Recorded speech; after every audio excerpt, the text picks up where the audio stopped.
Hi, what if I told you you could decrease your chances of premature mortality from all causes? Well, I have the answer to do just that. The ACSM's guidelines for exercise testing and prescription states that there's evidence to support the inverse relationship between regular physical activity and or exercise and premature mortality.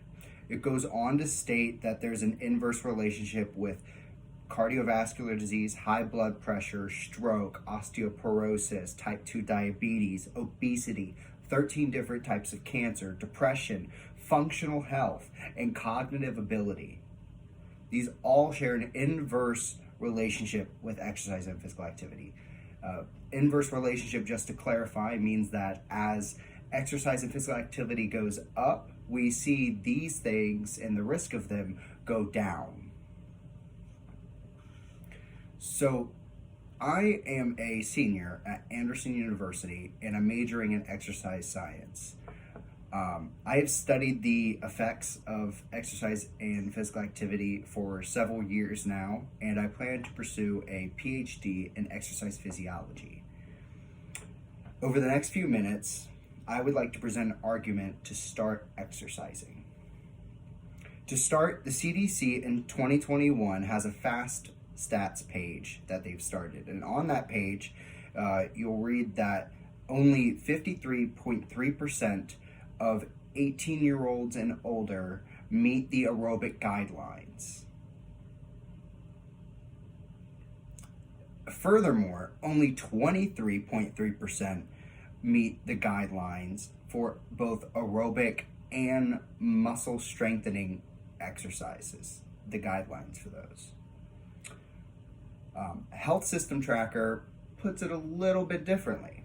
It says that health spending per person in the United States was $10,966 in 2019, which is 42% higher than Switzerland, who's the country with the next highest spending per capita. So obviously, the consequences are starting to come together here. But to further the point, I would like to look to the Center for Medicaid and Medicare. Under the current law, the national health spending is projected to grow at an average rate of 5.5% per year, and to reach nearly $6 trillion by 2027. A Harvard study also says that obesity, of course, is growing then. Obesity is a huge point, a huge factor of not being physically active and being sedentary or not exercising. The Harvard study says about half of US adults will have obesity and 1/4 will have severe obesity by 2030.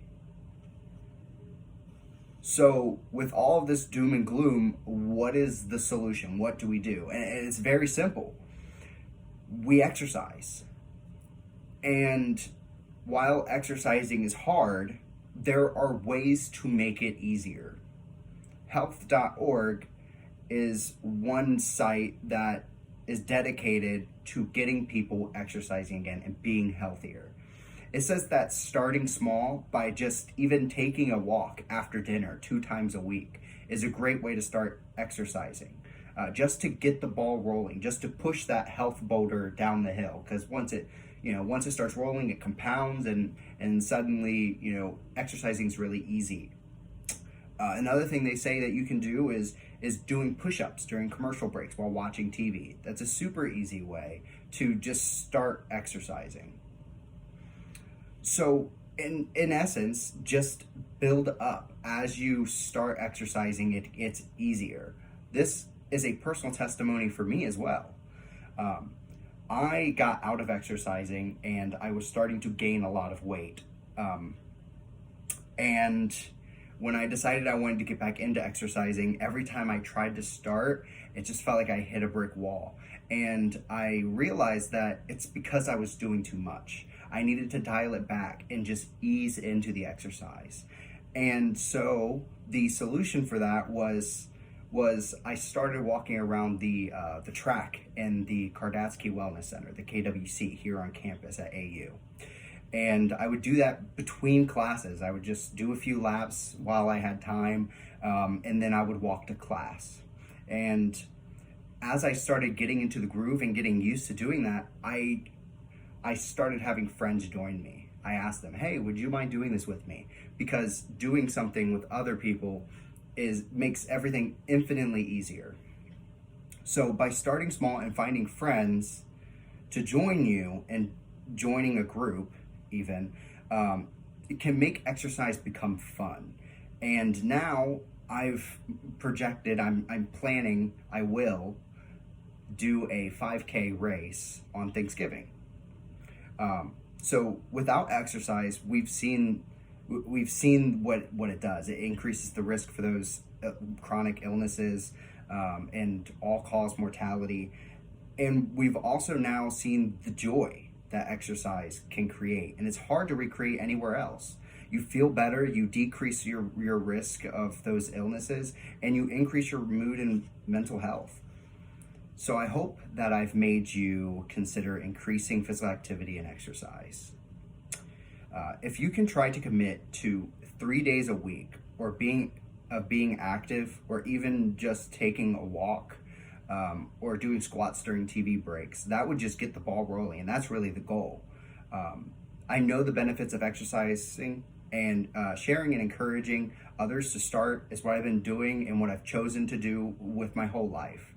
So with this fountain of youth and this road to El Dorado, go in peace. Have a nice day. Thank you.